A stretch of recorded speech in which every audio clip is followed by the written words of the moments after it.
ചാലക്കുടിയിലെ beauty parlour ഉടമ ഷീല സണ്ണിയെ വ്യാജ ലഹരിമരുന്ന് കേസിൽ കുടുക്കിയ സംഭവത്തിൽ പിടിയിലായ മുഖ്യ ആസൂത്രക ലിവിയെ ഇന്ന് കേരളത്തിലെത്തിക്കും. ദുബായിൽ നിന്ന് മുംബൈയിൽ വിമാനമിറങ്ങിയപ്പോഴാണ് പോലീസ് ഇവരെ പിടികൂടിയത്. ഇവരെത്തുന്നുവെന്ന രഹസ്യവിവരത്തിൻ്റെ അടിസ്ഥാനത്തിലാണ് പോലീസ് മുംബൈയിലേക്ക് എത്തിയത്. മാത്രമല്ല, ലിവിയ മുൻകൂർ ജാമ്യത്തിന് ശ്രമിക്കുന്നതിൻ്റെ ഭാഗമായിട്ടാണ് മുംബൈയിലെത്തിയത് എന്നാണ് പോലീസിന് ലഭിച്ച വിവരം. എന്തായാലും ലിവിയ ഇപ്പോൾ പോലീസ് കസ്റ്റഡിയിലാണ്. YS അഭിനന്ദ് വിവരങ്ങളുമായി തൃശ്ശൂരിൽ നിന്ന് ചേരുകയാണ്. അഭിനന്ദ്, പറയൂ, ലിവിയയുടെ താല്പര്യം ഈ കാര്യത്തിൽ എന്താണ് എന്ന് പോലീസിന് ഇനിയും വ്യക്തമായിട്ടുണ്ടോ?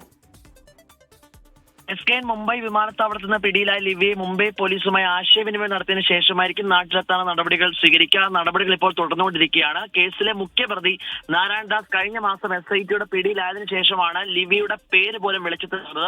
അപ്പൊ അതിന്റെ ഭാഗമായിട്ട് നാരായൺദാസിനെയും ലിവിയും ഒരുമിച്ചിരുത്തി ചോദ്യം ചെയ്ത് കാര്യങ്ങളിൽ കൂടുതൽ വ്യക്തത വരുത്താനാണ് ഇപ്പോൾ അന്വേഷണ സംഘത്തിന്റെ നീക്കം. അറിയാവുന്ന പോലെ 2023 മാർച്ച് മാസം 27-നാണ് സ്കൂട്ടറിലും ബാഗിലുമായി LSD സ്റ്റാമ്പുകൾ കണ്ടെടുക്കുന്നത്. ഇവരുടെ പ്രധാനമായിട്ടും വ്യക്തി വൈരാഗ്യം എന്നുള്ള നിഗമനം തന്നെയാണ് പോലീസ് ഉള്ളത്. ഈ സാമ്പത്തിക ഇടപാടുകളുമായി ബന്ധപ്പെട്ട് ഷീല സണ്ണിയും ഈ മരുമകളുടെ കുടുംബവുമായി നേരത്തെ തന്നെ കലഹിച്ചിരുന്നു.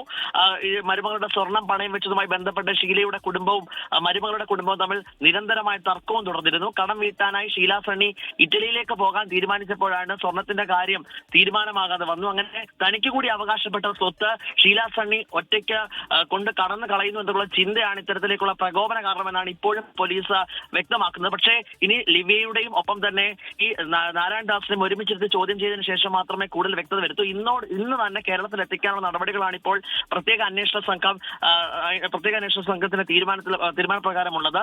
തുടർന്ന് ലിവിയെ കേന്ദ്രീകരിച്ച് സമഗ്രമായ ഒരു അന്വേഷണം തന്നെയാണ് നടത്താൻ തീരുമാനിച്ചിരിക്കുന്നത്. ഷീല സണ്ണിയുടെ മൊഴിയും രേഖപ്പെടുത്തും. കാരണം ഈ നേരത്തെ ഇത്തരത്തിലേക്ക് എന്തെങ്കിലും തരത്തിലുള്ള പ്രശ്നങ്ങൾ ഈ കുടുംബത്തിൽ ഉണ്ടായിരുന്നു എന്നുള്ള കാര്യം വ്യക്തമാക്കുന്നതിന് ഷീല സണ്ണിയുടെ മൊഴി രേഖപ്പെടുത്താനും ഇപ്പോൾ പ്രത്യേക അന്വേഷണ സംഘം തീരുമാനിക്കുന്നുണ്ട്. എന്തായാലും ഇന്ന് തന്നെ ലിവിയെ കേരളത്തിൽ എത്തിക്കാനുള്ള നീക്കമാണ് ഇപ്പോൾ പോലീസ് സ്വീകരിച്ചു വരുന്നത്. Okay, thank you. YS അഭിനന്ദാണ് വിവരങ്ങൾ നൽകിയത്.